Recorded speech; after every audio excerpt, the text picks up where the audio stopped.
Coming up on the extreme life of Matt Hardy. What do you make of your old pal Danhausen jumping into Alexandria? It was very polarizing, the debut, but I think the debut was still good for him. And I had just learned that Jeff had been arrested and that had happened. And just sick to my stomach. And it was just heartbreaking. Just crazy disheartening. Words are about to be spoken on the extreme life of Matt Hardy, brought to you by the podcast Heat and Wrestling According to Alba Networks. I'm John Alba. That's the broken one. That's the woken one. That's the spoken one himself, Mr. Matt Hardy. We are back. It's been a couple weeks since we've had a chance to record. Last week we were pre-recorded, but we are back, my friend. How is it going down in North Carolina? It is going down in North Carolina. Big weekend with the kids. We had a lot of fun, though. Good time. Mama and my oldest, King Maxwell, were down in Puerto Rico. They had a Pokemon competition, so they greatly enjoyed that. They had a lot of fun, and they did pretty good. Maxwell almost qualified for the next round. He was like 2 out.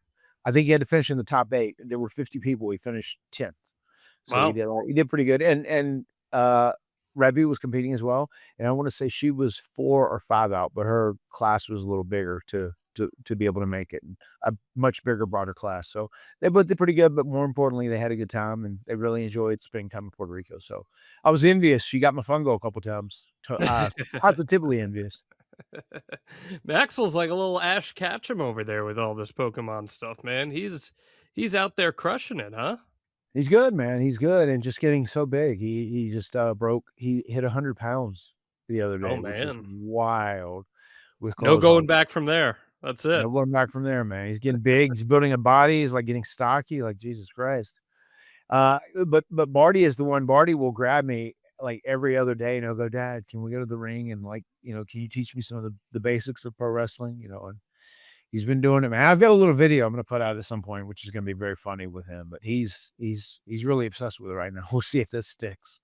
Well, you can find those videos at Hardy Boys Clips on YouTube, because that's our new YouTube page that we launched about 3 weeks ago, where you can catch clips every single day of Matt and Jeff. You'll see some throwback clips from this podcast. You'll see some behind the scenes stuff throughout their lives. You'll see some nostalgia and vintage clips from the early days Vintage. of the Hardys. So be on the lookout for those Hardy Boys Clips on YouTube. The best thing that you could do is subscribe to that page, like the videos, watch the videos, share the videos. We are so greatly appreciative of that.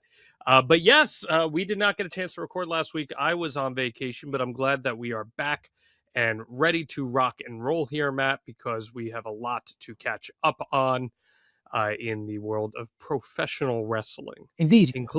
Including WWE got WWE Housened with your boy Danhausen. And there's been a lot of discourse about Danhausen. He was the one that was in the box at Elimination Chamber a couple weeks ago. And now we've had a couple weeks to let it play out and see what he is doing on WWE TV. What do you make of your old pal Danhausen jumping into Alexandria? What's in the box? What's in the box? What's in the box? It was very nice, very evil, very nice. I guess I got to say them in that order. I think they have done a very good job with him. Danhausen is a very popular act who moves a lot of merch, and I know there was it was very polarizing, the debut, but I think the debut was still good for him. I don't think it was a miss. I think he looked like a big star. They gave him a huge presentation. He came out of this box, and then inside of that was a casket or a coffin. If Undertaker was working, he would have never been allowed to do that. Undertaker's probably still asked about it. He comes out. He has all the dancers. He has this big performance. It was a big entertaining introduction. Comes to the ring, does this, just does the spiel, does his entrance, right? And there's nothing else. And then you follow up on that Monday and then that Friday, and he did these entertaining backstage segments where you see kind of the essence of what Danhausen is, what you had seen from Danhausen on AEW television. And he was one of the biggest merch sellers. He always did really good with merch numbers there. And I am sure this is going to carry over to WWE. So I like the fact that they presented him as a big star, big and important. And now you'll start laying into the story and what does this character do? What is he really about? And I think it's going to be interesting to see how they weave through his storytelling. And I haven't seen this yet. I've seen the other 2 segments, but I know, just, Monday, you said on Raw, he was out and he did the T-shirts, and I saw a little bit of that. It very much fits his gimmick, right? Because in some ways, he's this guy who is a grifter. As crazy as that sounds, because he wants the blimp and he wants all the monies and he wants this and he wants to be in the Hall of Fame and this, that, and he's an outrageous, over the top, delusional character. That's what he is. And now they're leaning into that. Even I have merch on sale at WWE.com. Go get it now. He goes out and gives a lot away to try and promote his brand and get people to buy it. So I'm okay with that. The most interesting thing with Danhausen and WWE is going to be how they present him when he is actually put in a match. And for me, I would hold off on doing that for a while. I would get as much character development as you can before you do that. And then once you choose a direction for him, I would make sure it is something that fits and something that is going to protect him and his opponent and everything else. Just be smart about it. And I think they will. From how they have presented him thus far, I think they will be pretty smart about it. Would you have him wrestle a match?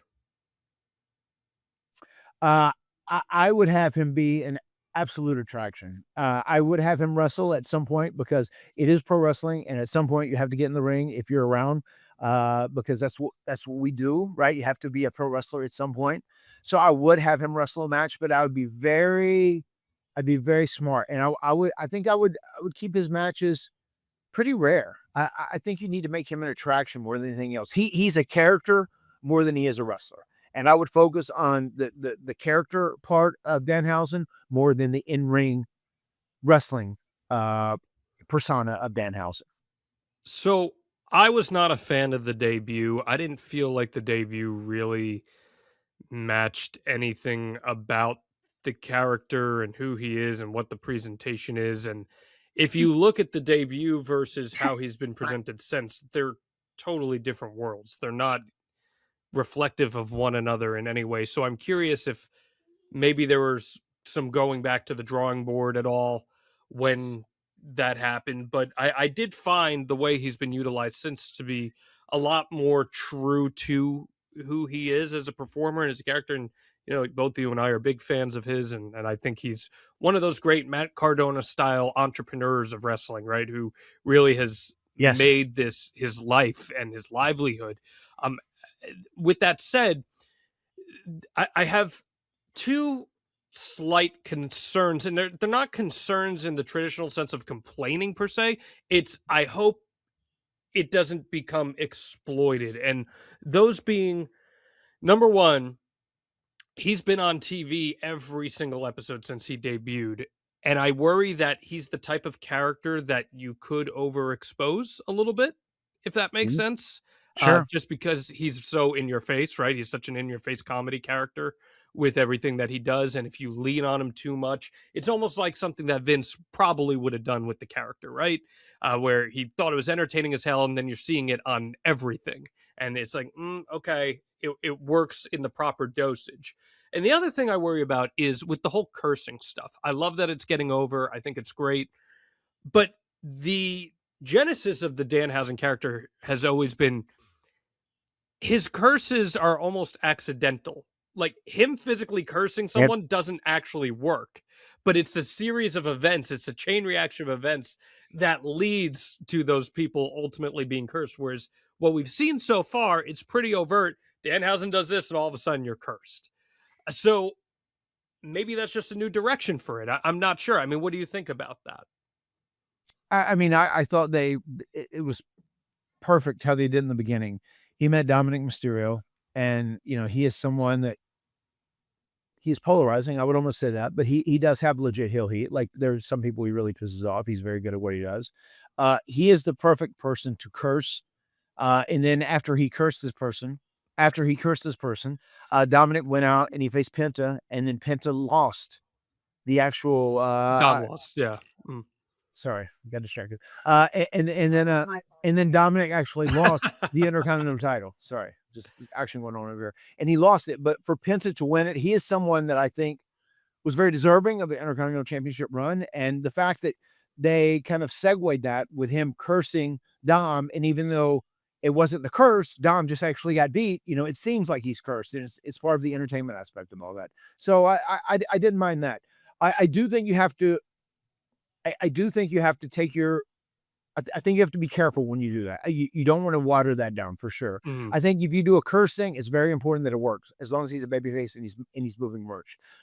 So I would be worried about overdoing it. I think it's very entertaining, but it is something that you need to kind of keep consistent. Well, that's exactly my point because it's like if the curse works every single time, then why wouldn't every wrestler just be like, "Hey, Danhausen, can you curse my opponent so I win the world championship?" You know what I Of mean? course, and they do want Like, to pay him and bribe him. Yes, of course. so, But and maybe there is a story that you could tell that could be comedy there where everyone's after Danhausen's services. I don't know, but maybe that's how he gets his private jet. That's how he maybe gets you've his seen points. something dark where he's practicing black magic in the back, May- and Maybe uh, I don't um, know. but the thing with Danhausen, even the entrance, I mean, or his debut, the entrance from his debut. I mean, I feel like, and I know this is a big WWE thing. If you're going to present somebody right from the jump, you've got to that first appearance of that person has to like make an impact and be impactful. Did you think he was presented like a star in that? Just overall, not talking about what you know from his past or anything about his character. If you're watching that for the first time, do you feel like he is presented Well, as a you always star? talk about how when we're being introduced to characters that like we should have an idea of who they are when we're meeting them for the first time, and I don't think that that entrance was anything indicative of Danhausen. Like it was theatrical, sure, it was his big pomp and circumstances, but that entrance had nothing to do at all with the Danhausen that we've even seen portrayed on TV since. But what I'm They didn't saying they is didn't is this, meet one John, another. because there's a ton of people that have had that don't have a fucking clue of who Danhausen was, that Sure, sure. watch that, right? WWE, and they watch it like, "Huh, okay, well, this is like seems like a big deal. Like, what's this guy all about? I'm intrigued, whatever." I just feel like presenting someone like a star right from the jump gives them the opportunity to, like, have the audience have their to have the audience's attention from the beginning before they debut him. He comes out, it seems like, is this guy a big deal? They try to make him like a big deal. He had this real elaborate entrance. It was super theatrical, whatever else. And sure, he didn't do that. And someone who said, like, oh, I know Danhausen. And I think people who like think too deep into the business are like, oh, well, this is not what Danhausen is. He doesn't, this is not his gimmick. But like WWE is trying to present him like a star, like he is someone important. And then you start building the character after that. That's why I think they gave him a great out of the gate. I think they gave him a great opportunity to look like a big deal or a star. And yes, the reaction was polarizing, but at the end of the day, it didn't make a difference. As you saw with those following vignettes, even the people who didn't like him that thought the entrance was terrible and that he was, DOA. I mean, he has like been okay since then, and he has been moving a ton of merch and everything. Well, But I I think the reason the crowd was so polarized like that is because they were hoping for Jericho or a bigger star, whatever. They got Danhausen. They didn't overly advertise it like, we're going to give you the biggest surprise ever in the history of WWE, and it was Danhausen that came out of that. But it was a good start to introduce him to the crowd. It made him look like a superstar, in my yeah, opinion. I think I don't agree with the whole notion of like, well, if you're too in the weeds and this is what you expect of a character, I don't think it's asking a lot for if you're following someone or you know who the character is. I don't think it's asking a lot for the character to be introduced in the way that they're going to then be subsequently presented on a television show. Like you wouldn't introduce a character in a movie one way and then the next time you see them in a movie they're totally differently presented. But John, Like don't you? so No, go go ahead. ahead. No, I was going to say, but don't you think that is also catering to a smaller percentage of your more broad audience? No, I just think it's You don't? talking about cat. No, I don't think so at all. I think it's not catering to like, oh, if you knew Danhausen, this is what he is. I just think I don't think it's asking a lot for a character to be presented consistently from point A to point B. Like I think that's fairly basic storytelling. But I understand what you're saying. Like I get what you're saying, and doing the big theatrical entrance and everything. My point is, I think that they might have realized, hey, like let's try to take this in a little bit of a different direction to what we might have initially planned with this guy, who, by the way, we've heard multiple reports from multiple people that it was polarizing of even bringing him into the company in the first place. Because look, he's a polarizing gimmick, right? Alright, yeah, I'm Great, sure, of course, great yes. guy, great performer, and all that, but it's a polarizing character. So I think that there was some sort of adjustment made where they're like, okay, this is what we can now lean into, and I think everything they've done since then has been good for him, and I think what it's a credit to two things. It's a credit to listening to the reactions and understanding where you can go with it, and it's a credit to him because he's a great performer. He's hilarious. He's really funny, and he's in on the bit, right? So, um, I'm good with all of that, and we got a bunch of people watching via Wrestling According to Alba.com who are Alright. chiming into this, and Hello, everyone watching. um, We love having yes, you live. yes, and Josh Henny makes a good point. He says, "I think changing how Danhausen does things is good to make it different in WWE," and that's a fair point too. Like, if you want to differentiate everything, I understand that too. I always worried about like when something is really good and entertaining, when you run to the well with it too many times, you worry about watering it down. No, I Um, agree, and I think you can take, like, maybe a month, and you can, like, push this guy out and everything, but you have to settle on one brand, get him, like, yeah, on one show, and then really be, uh have his appearances and his content be sparingly so that you don't overexpose it. yeah. Like, think about when the Fiend debuted. It was so awesome, right? Everyone was super into it.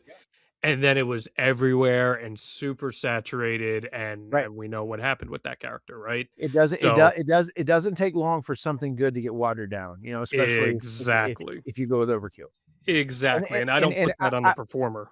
I would almost guess they'll probably take about the first month because, apparently his merch sales have been doing really good from everything I've seen thus far, and, you know, they will probably try and push him out there, make him be known, but I think they'll pretty soon settle into, like, one show, and then his appearances will be a little more strict, I feel. Yeah, and Dave Watson brings up he thinks he'll show up in AAA and NXT, and those are great spots for him, especially AAA, Yeah, where he could do whatever and it'll work. and I mean, I think that would be great for him because he pops up in AAA. I mean, he's tailor-made for that, right? That's perfect for him, especially with the character he is. Even NXT is good. I think he's going to be a guy.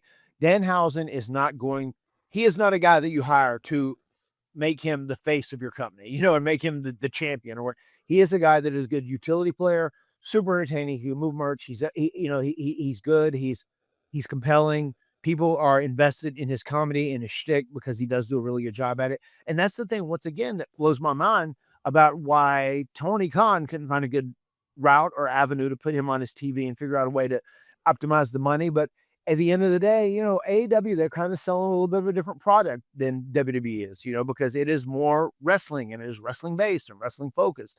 And like Danhausen will end up working better towards WWE. And plus, they have all these other promotions, like you said, AAA, NXT. He can do all that stuff. And that gives him lots of legs. And I just think it's very important that they don't oversaturate him. As long as you don't oversaturate him and you keep him fresh, entertaining, he's going to do well and he's going to move a lot of merch for you. I agree. I agree. Speaking of WWE, we did get some more pivoting with the WrestleMania card. Cody Rhodes is champion again. He beats Drew McIntyre, and it appears we're on a collision course for Randy Orton and Cody Rhodes at WrestleMania now as the WWE Championship match. So a lot of things shifted around and moved around, Right. but that appears to be the singles championship match between the two longtime frenemies. You know both of them quite well, especially Randy. What do you make of how all of this shifting led us to what appears to be a major WrestleMania main event? Well, and, we had spoke about this a little one-on-one, I think, but my guess is the reason this shift happened is because, you know, tickets are pretty pricey. It is WrestleMania. It's their biggest event of the year. They're doing it again in Las Vegas, and we've covered all of this stuff. But, if they weren't moving as fast as they hoped they would, maybe they said, "Hey, let's go to our guy who's like our proven ticket seller," which is Cody. And maybe they even said, "Hey, Cody and Randy, you know, that is a match we could do. It's a big match. They've got a history. We can play on that." Maybe they think someone is gonna turn heel in this or, you know, whatever else. I have no idea which direction they're gonna take the story. But once again, Cody is like the face of WWE, and we've said that many times over. And even, I know you've said how we should not turn him heel as of now because he is the guy that is the proven top babyface. He has been selling tickets. He has been a draw. He has been the face of WWE, especially past the John Cena era. And I feel like that's why they moved him back in. They said, well, let's maybe take Drew out and let's put Cody in that spot and see if that helps push tickets and move more tickets. Are we getting a little Cody fatigue? It's I'll tell you, I covered after that deal with Drew happened. There was a lot of backlash to Cody, and maybe that is some Cody fatigue. There is some Cody fatigue on the internet. I don't know how much Cody fatigue there is in casual fans, in actual WWE fans. They still love the guy. Is he getting booed in the venues yet? Not typically. Like some of the big shows where you got a little of those more rabid crowds, you hear some boos, but week to week, not typically. Because I mean, at the end of the day, majority rules. You know, if you're taking a vote and that vote is the live audience in there, like whoever gets that biggest reaction, whoever is your biggest star, I mean, that's who they end up going with. If they think more people are going to buy tickets to see Cody Rhodes as the champ defend and wrestle against Randy Orton, then that's why they made that decision. Now, that's what I would assume. And I know there's Drew. Drew is shooting a movie afterwards, right after Mania. Is that correct? I believe he's finally doing the Highlander project. That's what that sounds like. So, I mean, I don't know if that played into it at all. Maybe it did, maybe it didn't. These Well, are things I Dave do not thinks know this, about. and a lot of people have been talking about this too, that they took the title off Cody to put it on Drew so they could get Cody in the Rumble match and the Elimination Chamber match as big draws for those, and then putting it back on him before. But even if that is true, like I know Drew's your boy, that it does kind of suck for him to not be in that position after he's busted his ass for a while.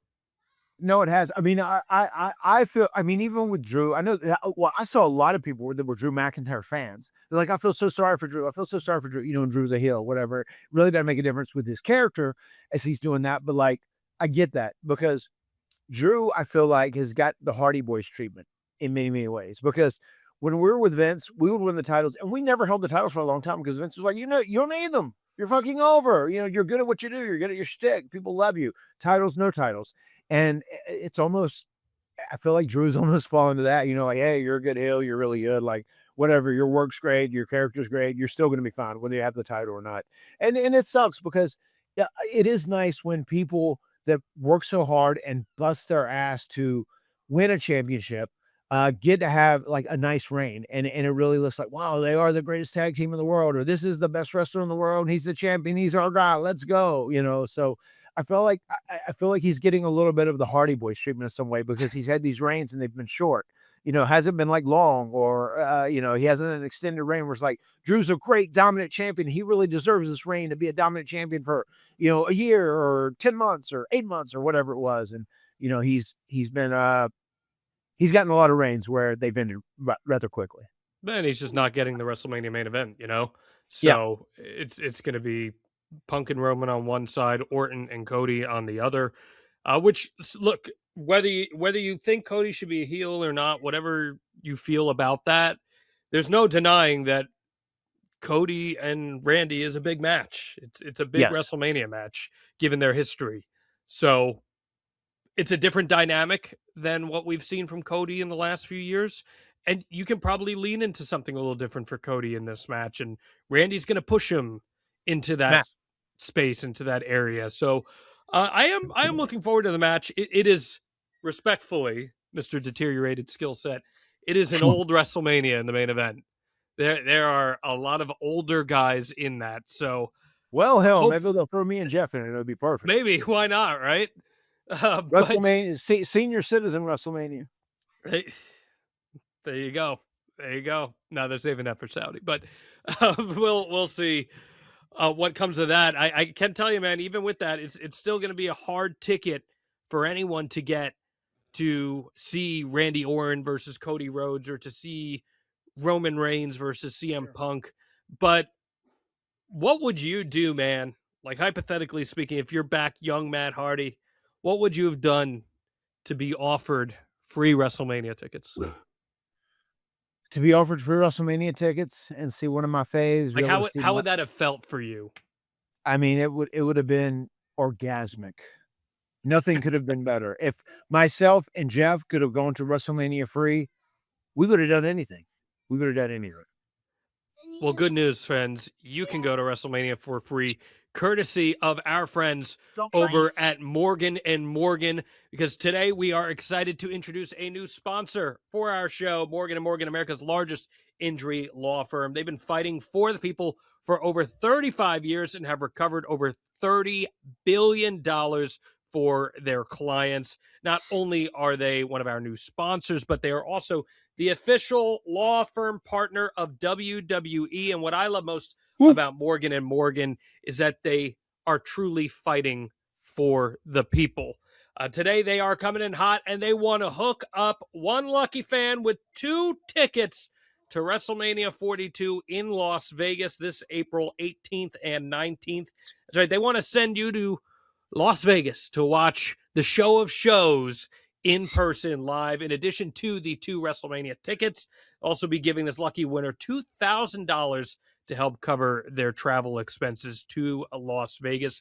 And to enter, all you have to do is text Heat 42 to For the People. That's Heat 42 to 484-373-6753 and just follow the prompts from there.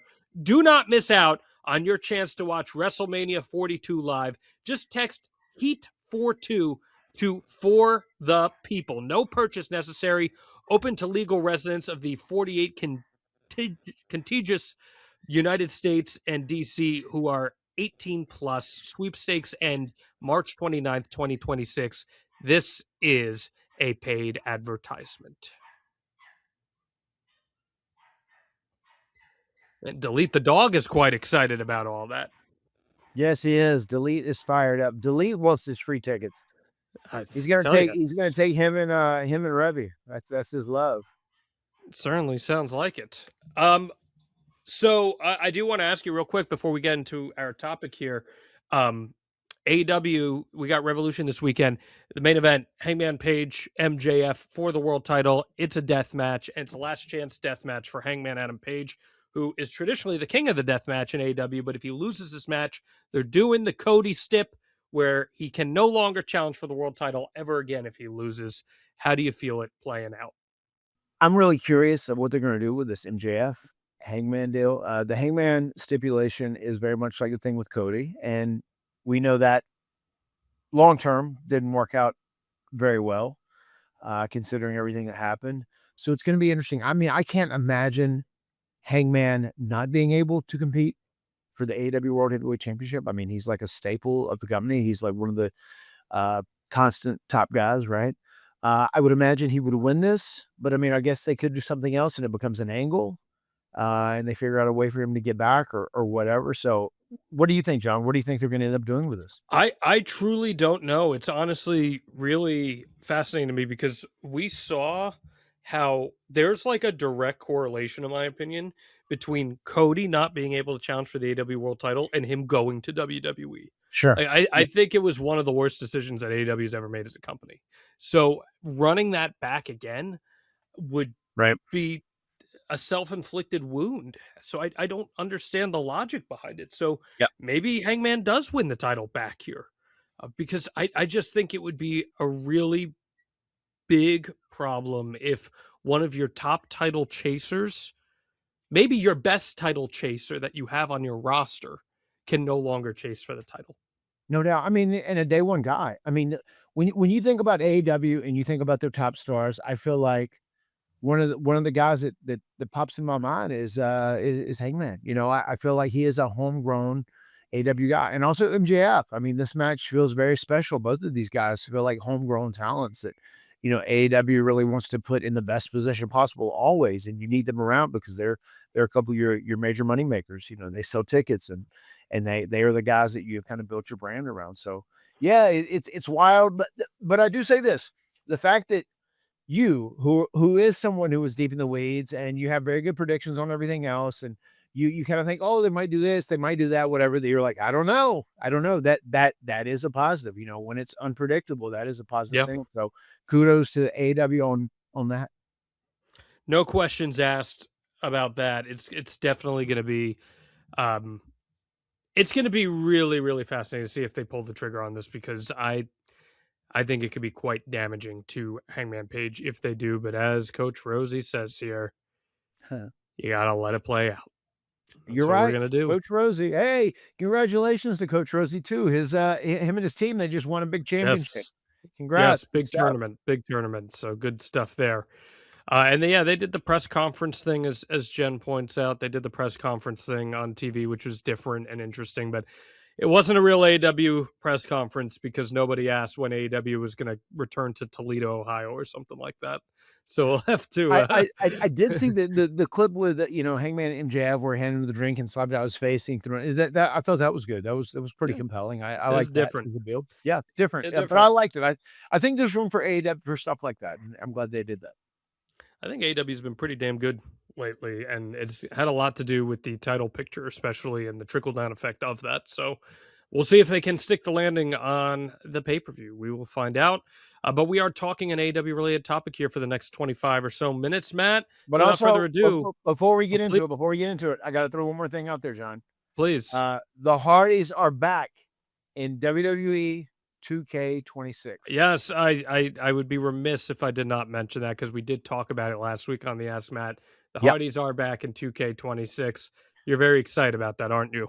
Yeah, it was very cool. We have signed an official merch deal with them. We should be in video games for a little while to come, it seems like, and it's going to be hopefully an expanding deal. So we're hoping for a lot more outlets, and it's been really cool though. And I know WWE had reached out to us, and they were ecstatic with the feedback it got. And there's a lot of people that have supported us for a very long time, and especially with that Attitude Era game. They're like, "Oh, come on, you got to have the Hardy Boys. If the Hardy Boys aren't in it, they're the guys who were like breaking tables and jumping off ladders and shit. You got to have them." So it's been a really overwhelmingly positive feedback. So that has been very, very good. So excited about that, man. I'm glad we got the opportunity to make it a reality. If it's an Attitude Era game with the Hardys, we better get the Hardy Boys Brood entrance. I want that. Let's Yes. let's own in on that very niche period of time during your careers. Maybe we'll go out and get some bar fights too between old Gangrel and Michael P.S. Hayes, just to make it a little more authentic. That'd be Especially a good on the big hill in Pittsburgh outside the Outback. yeah, that'd be a good cut scene, I think, for the game if we got that Right. animated in form. Okay, Matt, I don't want to waste any more time. Please hit us with your Matt fact. Matt fact, Matt believes social media has benefited many people. So even though the best thing about social media is that it gives everyone a voice, and the worst thing about social media is that it gives everyone a voice, you're taking the optimistic end of it today. John, no, this is a two-parter. And I'm sorry already. I apologize in advance. You know what I mean? Matt fact, Matt fears social media may become a net negative. Okay, so you essentially rolled with exactly what I was saying. So okay, that's more than fair. I understand. Anything else you want to add on that? Once again, best thing about social media, it gives everyone a voice. Oh my God. Worst thing Word. about social media, you're on it. It gives everyone a voice. At least I'll say optimistic. There just is there it's just God, man, especially the last couple weeks, it's just like everyone has their opinion, everyone's an expert, and just it's just so it's pretty taxing. You know what I mean? It's just it is what it is, man. The thing that the people I feel the worst for are young people who are just getting onto it just because it's like Yep. it's pretty shocking. The one thing I saw recently with what is the girl's name in NXT that did that video? Thea Hall, right? Oh, the hell yeah. Thea Hale.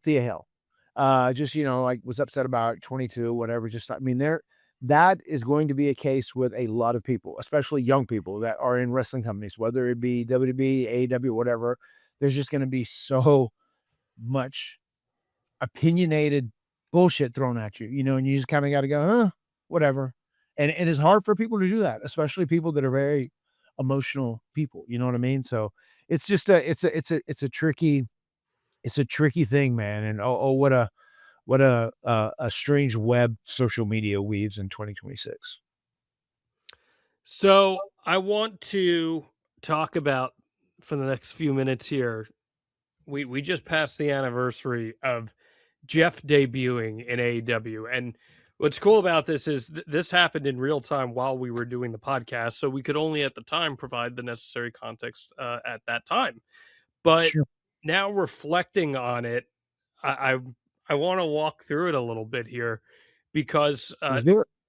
the whole moment itself has become a bit of a meme, of course, when Jeff returned to make the save, but it led to a A very bit. odd it led to a very odd period of time in your guys' careers because as we know, it would not be for long with some of Jeff's personal stuff, and I want to know what might have been had things worked out. So let's turn the clock back to around when we had started this podcast, and it was December of 2021 when Jeff walks out during a match on a WWE house show, and he's sent home before he is ultimately released by the company 5 days later. Uh, what do you remember that period of time being like in hindsight? I remember hearing about it afterwards, and that afterwards he regretted that he did walk out. I think he was frustrated. I mean, there's frustration that comes with all this place, especially if you're not in the right headspace. If you're not in the right headspace in a major wrestling company, frustration very easily enters into you and your thought process. Um, anyway, this happens. He's out. They want him to take a drug test. He said, I haven't taken any drugs, haven't taken any drugs, whatever. He did take a drug test. He was negative. He didn't do anything, and they ended up ultimately releasing him. I want to say before maybe even that came back, but the drug test did come back as negative when it was all said and done. And that's where there was a bit of a point where they reached back out to him. They're like, "Hey, we would really like you to come back." And remember, they offered him the Hall of Fame deal. Like, "Hey, could we get you to resign? And we'll do a Hall of Fame thing with you." Blah blah blah blah. He said, "No, I don't want to do it without Matt. Whatever." Once again, Jeff was not in the best headspace at that time. He was still having some issues. He was having obviously having issues with alcohol. So that is, that is how that all came to be. And then he took time off, he chilled, whatever else. And then he ended up coming to AEW, and it seemed like he was okay, but he still wasn't okay. He finally got okay a little later. Um, and during that time, I remember it was kind of back and forth about like what he's going to do. I mean, Tony said like, "Hey, when he's free, would you want to talk to him or have him come?" I was like, "Yeah, sure, of course." I mean, we would rather. I mean, we want to go out at the end of our career together as a team. That's always been our goal, and I think we've always had that thought process. And it was able to work out where he did come into AEW, and when he first came and debuted, it was like a big deal. Well, so let's rewind a little bit. When you jumped to AEW in 2020, do you have that conversation with Jeff of like, I want to do this on my own. You can come join me down the line. Did you envision him making that jump with you at some point? I don't even know if we thought about it because Jeff had so much injury ti he'd been injured, he had a couple major surgeries, and it was the first time he's ever had surgeries in his whole career. I think one time he was out for, 8 or 9 months, and then the next time he was out for, um, like 10 or 11 months, so he got a lot of time tacked onto his deal, right? So, my deal was coming up, and I've explained this stuff here, where I could tell Vince was ready to move me into a producer role. I was gonna be like Bobby Roode or Shane Helms or whatever else, and, like, I'm a kid who still loves wrestling. I'm like, "Hey, well, I can still do this. I wanna do it, like, that is my goal. I wanna do this as much as I can because I love it while I'm doing it. It's, like, my passion. It's my dream. It always was, and it always will be." Until I decided to actually hang it up and then move on to the next stage. And Vince was already trying to push me into that. And he'd offered me a couple things. And I was like, I just know how this works. So I would do something for a couple of months and then he's still going to push me into that role or whatever. So I told Jeff, like, hey man, we're buddies with the Bucks. We talk with the Bucks, and they kind of set up a good deal. And with Jericho, I talked with him quite a bit and ended up making that decision like, hey, if I still go to AEW, I still will be able to actively wrestle. And that's what I wanted to do at that point. And if later down the road, whenever Jeff finishes, because they obviously had so much more time tacked on, right? If he decides to come, then great. And if not, then great, whatever. But yeah, I think both of us at the end wanted to finish our careers together when it was all said and done. Well, I hope when Jeff was at least taking a step back to take care of those injuries, hopefully he got a little R&R, a little rest and relaxation. That WWE road schedule can be grueling, but I imagine he was chilling out, maxing out in his chubbies, because why wouldn't you want to be, especially as the spring season and the summer rolls around here, Matt Hardy? 'Tis the season for chubbies. I was rocking chubbies while I was in Cancun multiple different occasions because they are just so dangerously comfortable. The stretch is effortless. The comfort is effortless. My thighs, my little Italian thighs, finally felt like they were getting the respect and fresh air that they actually deserved, whether they are the cargo shorts or the Chubby's trunks. Chubby's has got you covered, making you feel like every day is Friday at 5 p.m. And dude, I know you're excited because pool season is just around the corner. You already got a little sneak peek of it this past weekend. You're rocking your Chubby's down at the Hardy compound, weren't you? Oh, I was. And anytime I rock my chubbies, it is absolutely intoxicating because they are so comfortable. When they talk about being the most comfortable shorts you can wear when it comes to swimwear or just regular shorts, they really are. They are the most comfortable shorts I have ever put on my vessel.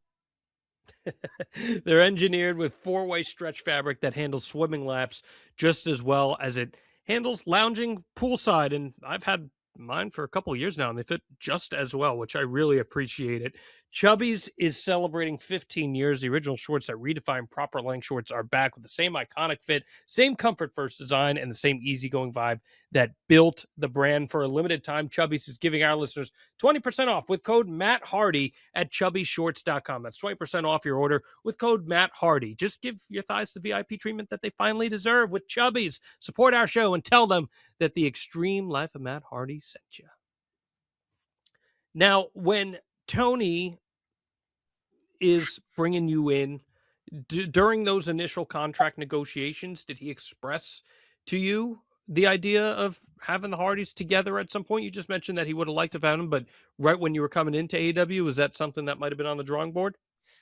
I mean, I think if you think of Matt Hardy, Jeff Hardy, you think of them together as being, the way to optimize both guys. They're best when they're together, right? As a team, as the Hardys or the Hardy Boys or the Goats, whatever people call us nowadays.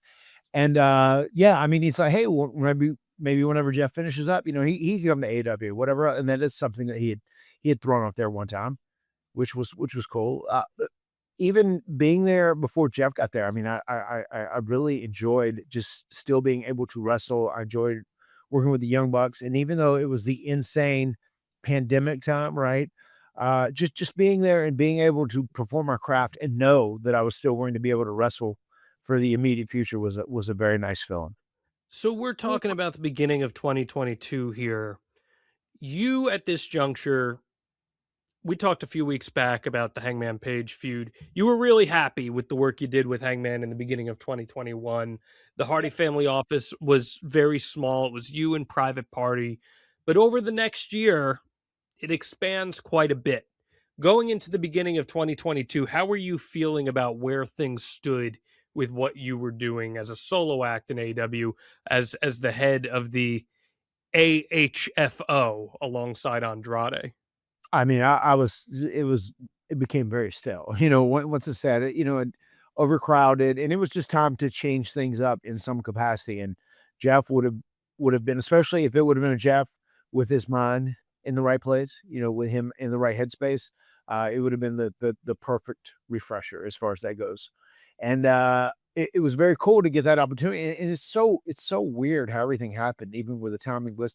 So many people said, like, oh my God, Jeff just walked out and he did that so he could go to AEW. Like, no, that wasn't the case. Jeff was not in the most healthy headspace and he was very frustrated, and he just wasn't able to process everything the way he needed to just because of his issues with alcohol, and Jeff would be the first one to tell you that.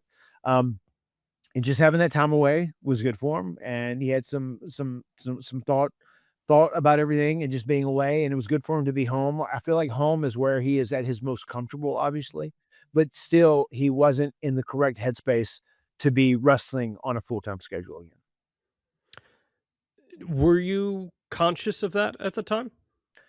When he was all so it's so crazy, people think this all the time. Whenever I'm at home, like, I rarely see Jeff. Yeah. Occasionally, we'll have something where, like, me and the kids actually walked over to his place when I was here, and they hung out with their cousins some, and so but usually, like, I'm with my family living life, and he's with his family living life, and that's how it was. And during that period, it was very much like that because if I'm working on the road and doing AEW, I'm there and I do that. When I come home, I'm dad, and that's what I'm doing, hanging with my family. So, I don't see him a lot. So, no, I was not conscious. I was not conscious of how where he was per se. It seemed like he was in a pretty good place because a lot of times I would talk to him, if he would be at home, but I wasn't sure where his alcohol issues were at that time. Right. So you had no reason to suspect that things had fallen off the wagon in that regard.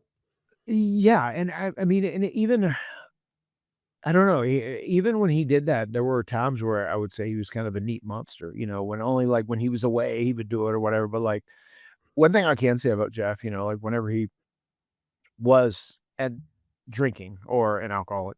Like when he would do it, it wouldn't just be like a little bit like, "Hey, I feel good." It's like it's all in. It's like with Jeff Right. Hardy. If you want to see him do like a big swanton bomb, if he's gonna go off a ladder, if he's gonna go off something big, he's gonna go all in. And Right. that's very much how his addiction was as well. And I mean, once again, I'm not saying anything that I don't think Jeff wouldn't say. Right. Sure. Rajiv saying, "Wait, you're not always together, kayfabe, pal." It's so crazy. "Well, where's your brother? Where's your brother? Where's your brother? Brother, we have families, guys, and like kids, and It's why is true. you?" It's true. So when did you know that he was coming in? Um, I think once his contract was up, once his contract officially expired with WWE, I think they had reached out to him and talked to him. Whenever he came and he debuted, he hadn't signed yet. So he signed shortly thereafter that. But they waited until he was free. Like, so many people do like, "Oh my God, contract tampering," and that is not anything they did during that time. I mean, I can stand as a witness with that. Contract tampering is also not a thing when you don't have unions, so it doesn't Right. it Right. would never hold up in court Sure. as is. Even though I Sure. know Tony still plays it very safe with that stuff, but Yep. it wouldn't hold up in court. So he had his 90-day non-compete, Right. and then after that, we set up here for the March 9th episode of Dynamite, Right. where the AHFO votes you out and Private Party turns on you and everyone's beating you down. Darby and Sting try to make the save, but it's still outnumbered.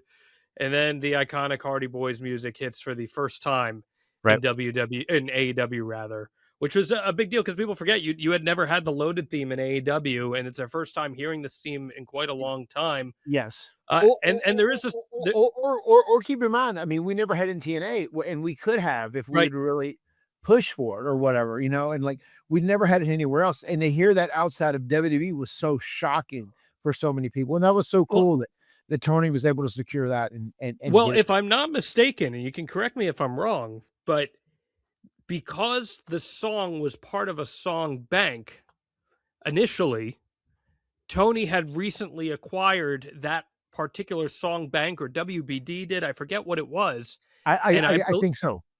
and Mikey Ruckus was the one who more or less discovered it, Right. the head of music for AEW, and they were able to make sure that you guys could have it. Yeah. No, I mean it was really good. And I will say that, like, right from the jump when Jeff did come in, Tony Khan put us in a position in a very good position to set us up for success, especially with that music and kind of the way we did that whole angle. So Jeff comes down to the ring, and as he's walking down to the ring, or run down to the ring, I should say, he's got to hit the juke. He hits the dance, and he makes the save before you guys reunite. Jeff dancing on his way down to the ring has become a little bit of a meme over the years. What the hell happened there? So we had kind of had two mindsets with that. Like Jeff Hardy is a massive star. Sure. Um, a real big star, and I wanted him, as I was saying with Danhausen earlier, I wanted him to come out and be presented as a major star with like a major entrance. And my whole mindset was, we have this Hardy Boys music, which is going to shock the audience, and I think it can also shock the guys that are in there whipping my ass. What I would like to do, I would like to see Jeff get his entrance. Get the juke, because the juke is such an icon. Like, people we talk about all the time. At cons, they want to do the juke with Jeff Hardy. The juke. Yeah, people hear about it all the time. They'll just do the dance. So he's been doing that now for 20 years, right? So I was just like, hey, so we're there. You guys are kicking my ass. And what I would like to do is just like, you hear the music and you're like, what the fuck? Everybody just turns around and like stops. And then Jeff walks out and they're just like in shock, right? They're in shock, like, oh my God, what the fuck? What is Jeff Hardy doing here? He doesn't work here. And then Jeff comes out, hits a couple jukes, boom, boom, boom, boom, and then hauls ass to the ring and starts taking people out. But I don't know where this ended up. They just kept whipping my ass. I don't know if they said, like, don't stop the ass whipping.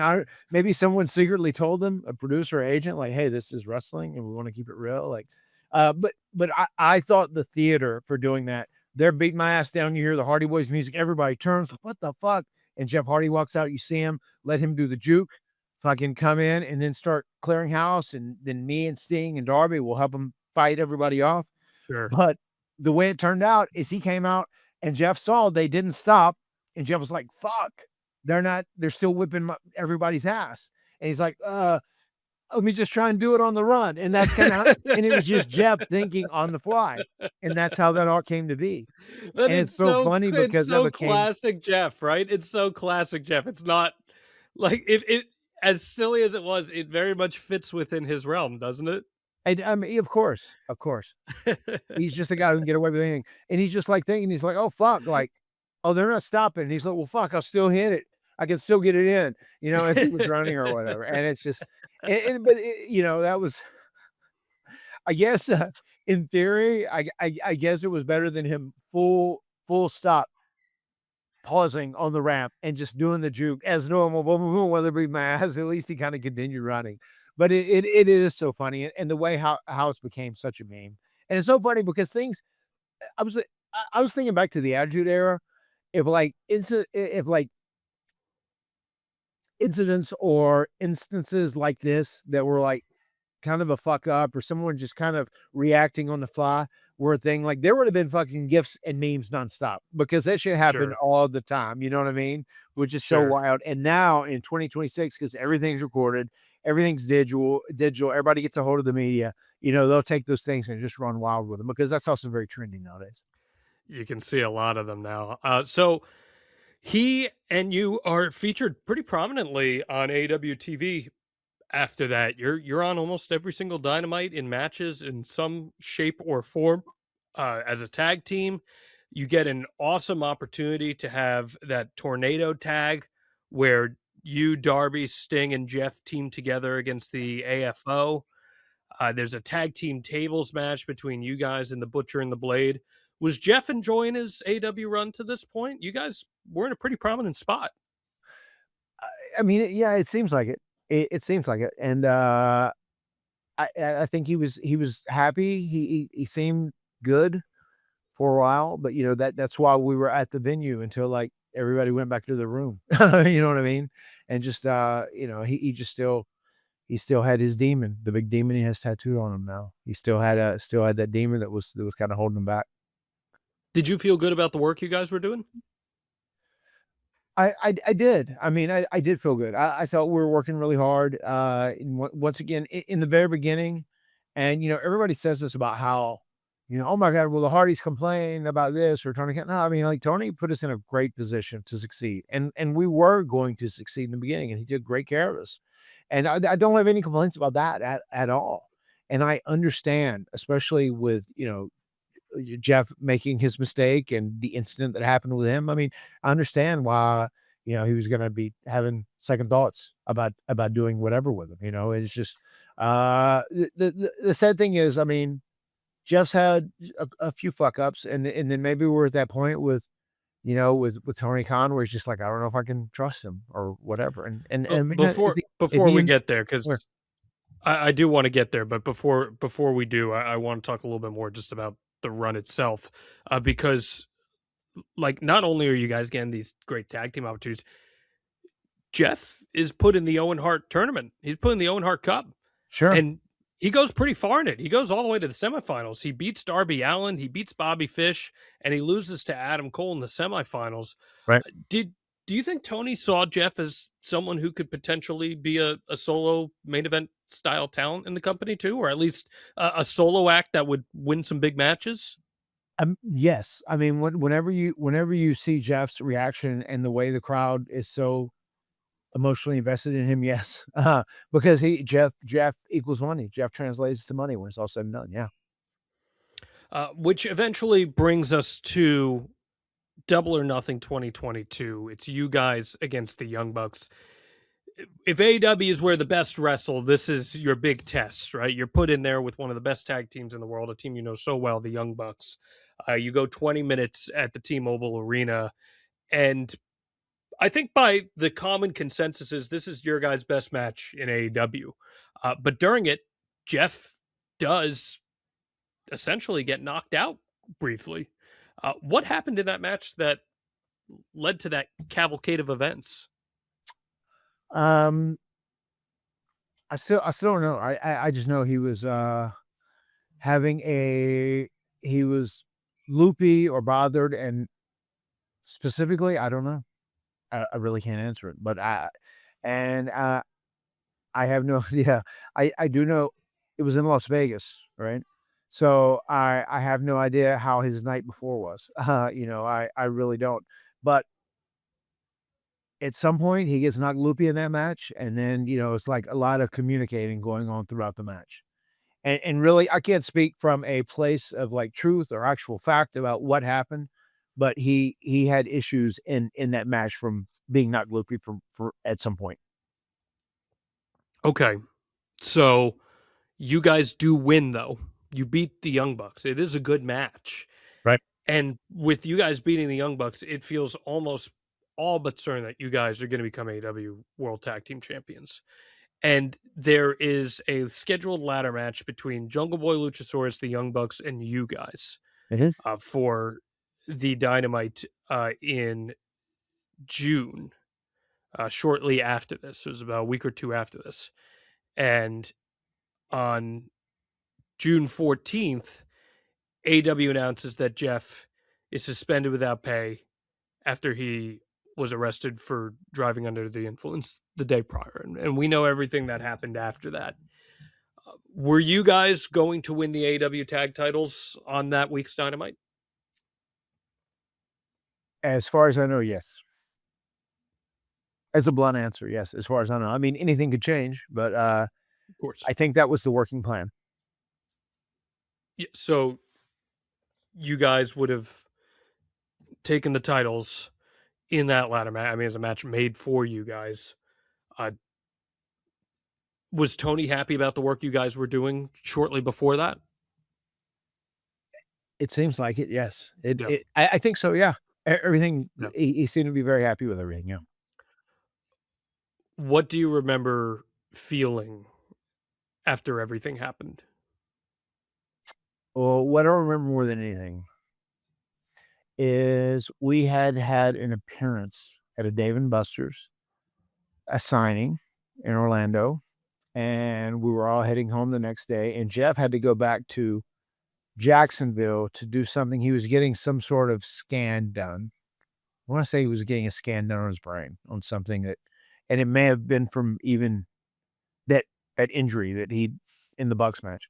But he's gonna do that, and this is something AEW set up. He had to go back to Jacksonville, and I remember Rebby and I had flown home because she was with me, and I remember landing in Raleigh, North Carolina, and turning on my phone and getting a bunch of messages, and I had just learned that Jeff had been arrested and that had happened, and, just sick to my stomach, and it was just heartbreaking, just crazy disheartening, and was worried about him, and I just remember checking in with Beth to see how she was, and it just really sad, man.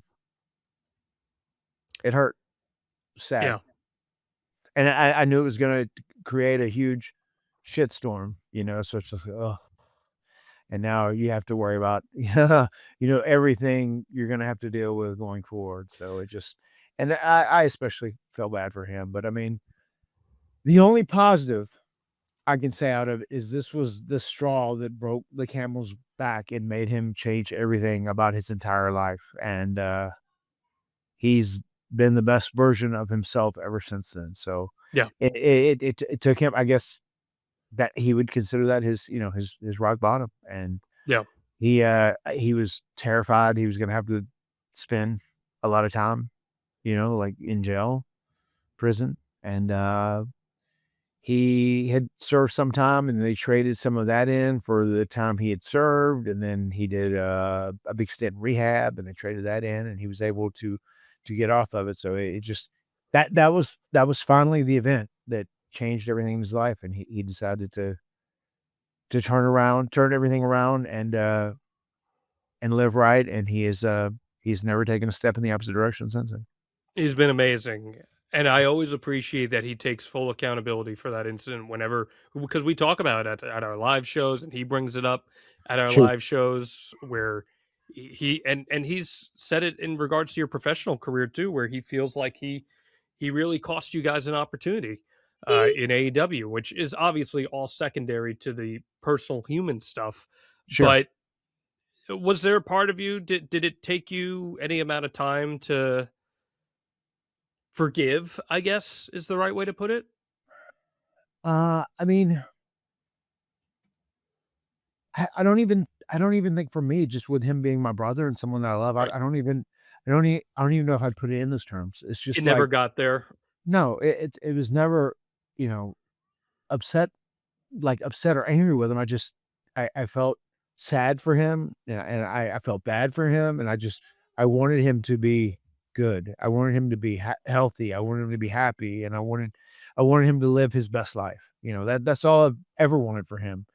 And yeah, it never got into a point of getting angry. I mean, and he said that in the past too. Like, I feel bad because like I screwed Matt over, and in a few occasions, there's been things that I've done where I've made dumb decisions or bad things, and it's like fucked him up, and that's one thing too that is tough if you are known as a tag team, because if you're a tag team like that, the actions of one individual also affects the other one, especially from a professional perspective. Sure. But at the end of the day, he's your brother, right? Of And course.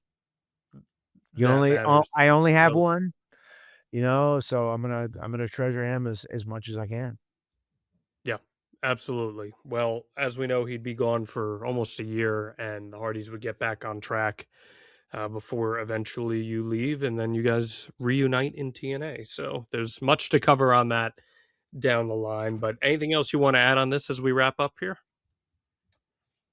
No, I mean, it's, just one of those things where it was really, especially as I said the stuff about social media earlier, right? Social media is such a dominant force, in everyone's lives who are somewhat of a celebrity or known or, on TV or wrestler or whatever.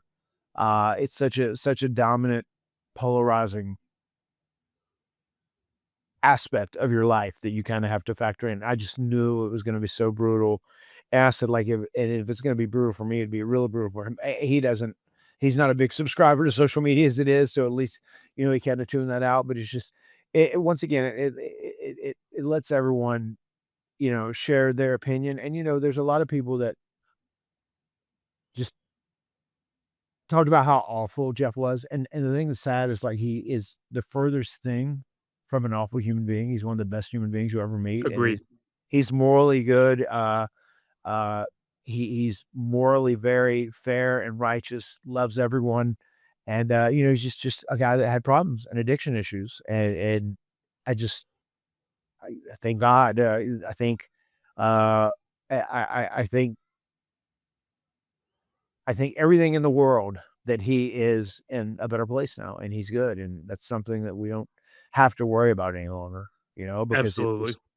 uh, it was just heartbreaking to hear, that moment just I'll never forget how awful I felt whenever I just heard that news of him getting arrested and everything. It's just like, fuck, because that's something that's gonna dog you for a long time to come, man. Yeah. It just finally got past it, and I'm glad he got his chance to, you know, he got his chance to redeem himself, and he's made the most of it, and he's living his best life. And when it's all said and done, regardless if he was wrestling or not, I just want my brother healthy and happy. And it did produce, as we wrap up here, it did produce one of my favorite pictures of you guys, images of you guys when he returns and you guys just embrace, and people have done paintings of it. It's a great snapshot. That felt like Yeah, some real genuine brotherly love there. And for I sure. love that. I love that moment. So Yeah. good stuff. Always appreciate your honesty and talking about this. And yes, like you said, Jeff's in a great place right now. So all the power to him as he keeps killing it. I look forward to our next Hardy party because I enjoy him. I enjoy him channeling all of that energy into his music because it's great. Yes, And no I know doubt. that means a lot to him. So we want you to hop on board with us. Advertise with Hardy.com. Promote your business. See Extreme Get Out in front of thousands of listeners and viewers every single week. That's advertisewithhardy.com. Anything else you want to say to the Die Hardys? No, for the diehardies, thank you for being you. Well, I am going to drop something for the diehardies. I had pushed for this for a long time, and we were trying to figure out how to do it. It's going to be released probably any day now. There's a TNA merchandise, which is going to be kind of a Die Hardy themed shirt, which is going to have the Hardys on it. But it says like I'm a Die Hardy, and if you're a Die Hardy, you're going to be able to rep the Hardys There you each go. one with this badass piece of merch that's about to come out. Love that. Absolutely love that. The words have been spoken. We'll see you next time on The Extreme Life of Matt Hardy. Delete!